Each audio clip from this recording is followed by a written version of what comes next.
so much fun when you get to the point where you just don't give a crap anymore.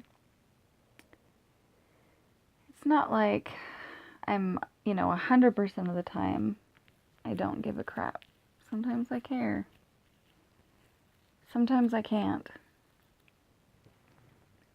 This is hilarious. Okay, so my head just hurts really bad. So my mom got these from the dollar store, and I'm a little cross-eyed anyway. I don't know if anyone has noticed that yet, but there's only been like 2 or 3 people in my entire life who have even said anything about it. And there's been several times that I've commented on it, and most people have been like, "Oh, I didn't even notice." Anyway, this makes me feel like super cross-eyed, like insanely cross-eyed, like my eyes are wigging out. It's kind of fun. Okay, so every day is hard for me in one way or the other. I mean, let's just get really, really real about this. I have these women in my life, 3 of which we have conference calls now on a fairly regular basis. One of my friends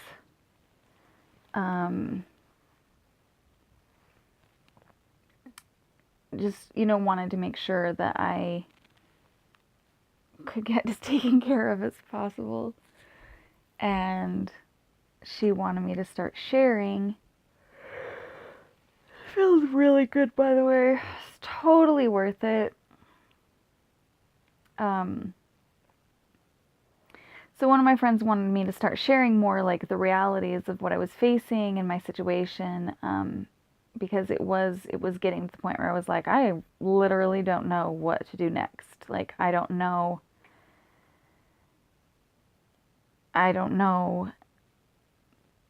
what to do.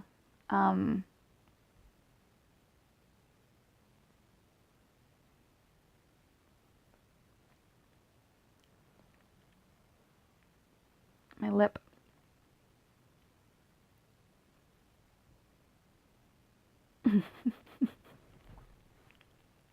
I am such a nerd. I mean, I've always been a nerd, but like, there are certain ways in which I am such a nerd. And I love it. I totally love it. My lips are really dry, and they're just like,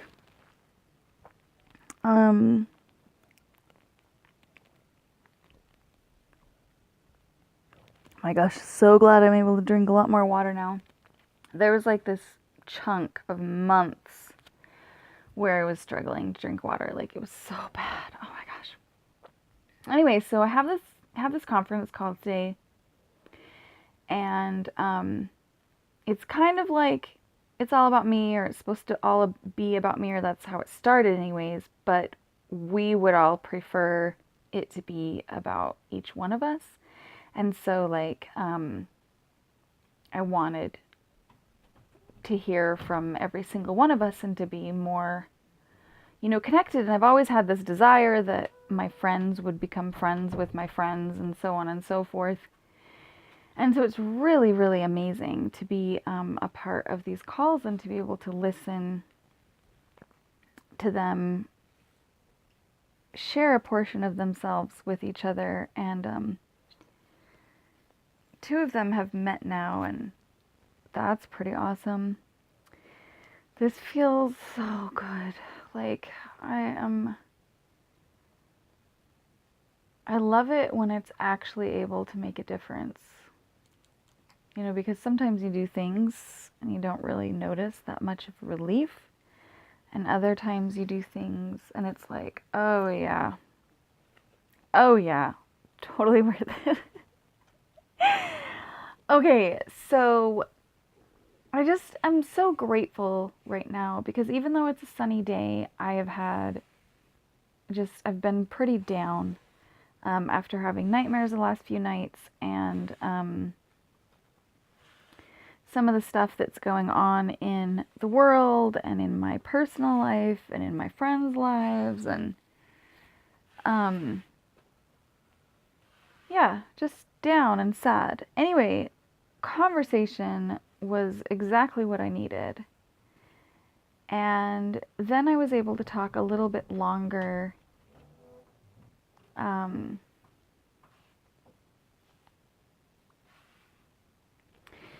to the woman, the amazing, wonderful, marvelous woman. I mean, they're all so incredibly marvelous, but this is a woman that I chose to raise my youngest daughter, and she's phenomenal. And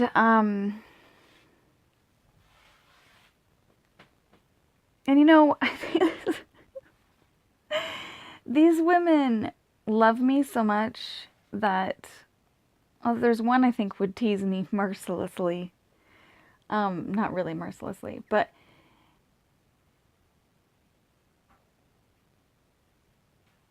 they love me no matter how I am, you know, how I present myself to the world or whatever. They get me and my heart, and I'm so privileged to have such amazing, wonderful, beautiful friends. But so I was able to talk a little bit longer to my baby mama. And we talked about comparison stealing joy, and how you can't not compare things because that's how the brain works. But that when comparison begins to steal your joy, you gotta catch it. You gotta stop and choose to as often as possible not allow it to steal your joy. And we so we're getting off the phone, and then would say something just last minute, like, hey, remember, don't let comparison steal your joy. Like, we talked about comparing ourselves to ourselves in the past. You know, we haven't been way big into comparing ourselves to other people, but we've compared ourselves to our own best, and like we're coming up short all these times. And how, you know, we're doing everything we can to allow our lives to unfold and accept the way that it unfolds, instead of trying to like always, you know, make things happen. And you know, there's conscious creation to a point, but then there's a level of like allowing things to happen how they happen, and, you know, giving God some room to like do things in your life, giving other people room to do things and be a certain way in your life that you haven't already had a preconceived notion of, and you know, a strive, go, get 'em, you know, rah, rah, shish kumbah attitude all the time, because like no one can actually, I mean, some people are more predisposed towards being able to sustain that type of an attitude and personality throughout life, but even they cannot, mother, I swear, with the plastic. Yeah. Please. Like, I was like being so like patient and quiet, like, okay, you know, any minute now she's gonna stop. And it just kept going and going and going. Like, the plastic is never gonna end. No. But seriously, make it stop or cease for a little while. Okay, thank you. So, she just comes to my room and starts messing around with plastic. I have no idea why. I don't want to hear why at the moment. You can tell me later. And like, oh, the noise and my, you know, just, anyway, you want to drive me crazy? Crinkle plastic in my ears for hours. Oh, yeah, that'll be fun. No, that's sarcasm. I've learned how. Okay, so we're having this conversation and we're ending it like, you know, how conscious we are of not, you know, of of working on not allowing comparison to steal our joy or whatever, right? And then I say, well, I'm getting better at it.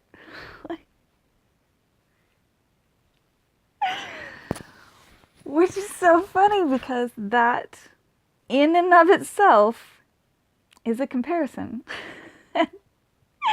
Illustrates so beautifully the very thing that I was saying and that we were talking about.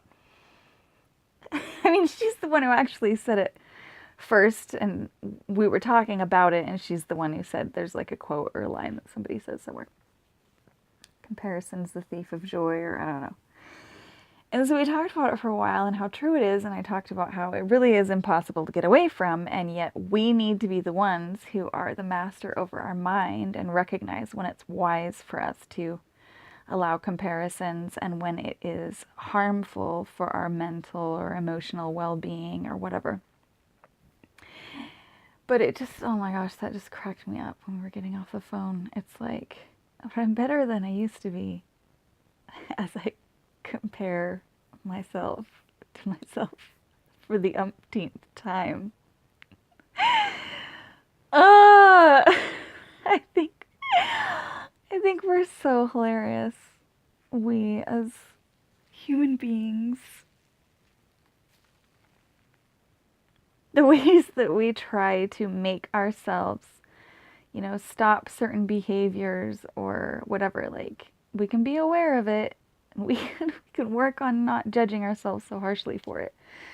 But even judgment, I mean, it's hardwired into our brain. Like, we were built this way, and I feel a little better. How about you?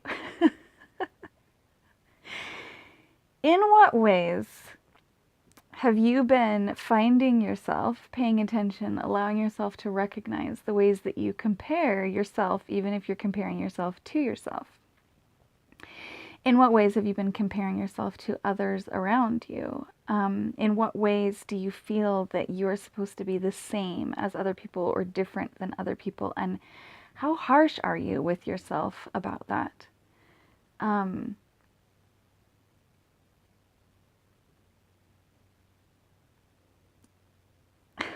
Just food for thought at the moment. I wanted to share my gratitude for these wonderful women, and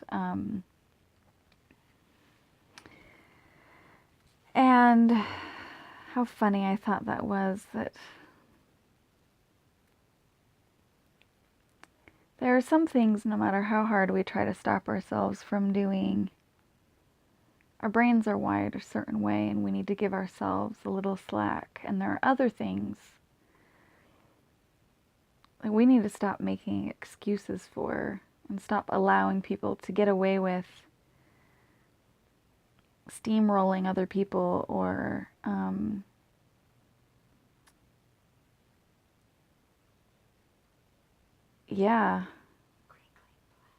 crinkling plastic, my mom says, but I don't think that's really in the same category at all. I think it's important. I think it's important, she says. Okay, well, yeah, to speak up and say that doesn't work for me or whatever, but no, I'm linking it back to another video that I did, but I don't know if I even posted that video or not, so I'm gonna stop trying to talk about it. I just know that even though it was sunny outside and it didn't feel like an obvious, surviving the season day, it was still a surviving the season day. And as my baby mama reminded me, that I am doing really, really well compared to how I was this time last year. And I've made a lot of progress, mentally, emotionally, physically, to a degree. And I'm really, really grateful right now that I can feel it. I can feel not just the intellectual awareness of something, but the reality of, my progress, which requires comparisons. But don't let us steal your joy!